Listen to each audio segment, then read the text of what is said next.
खरा दिन टिके बढ़ला बेलू आखि आपण जुआडे बुलेबे गछरे टिके बड़ साइजर कंचा आंब झुलुथिबार तो निश्चय देखिबे।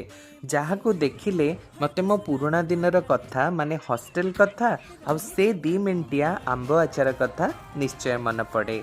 कथा कौन कि हॉस्टेल रे थिला बेले खाइबा कथा न कहिले भल, बहुत खराब खाइबा दियंती, तंटी रे जमा गलेनी। तो ए समय रे मु टिके कंचा आंब पाखे रखी थाए, खाइला बेले मु इंस्टांट पाग पानी बनै खाए। थरे मोर गोटे सांग मो पाखे बसी थिला, बनैला परे ताकू टिके टेस्ट करैली, ताठू आउ जण को टेस्ट करैली, तांकू एते भल लागिला से माने एथर सबुदिन खाइला बेले निज खाइबा धरी मो पाखକୁ पळै आसंती आउ मिसिकरी खांती। सेबेटू सांग मानक संख्या बढ़िबाकू लागिला आ गोटे नुआ बंधुतार सोपान आरंभ हैला। आउ सेई माने ए आंब को ना देले 2 मिनिटिया इंस्टेंट आंब आचार।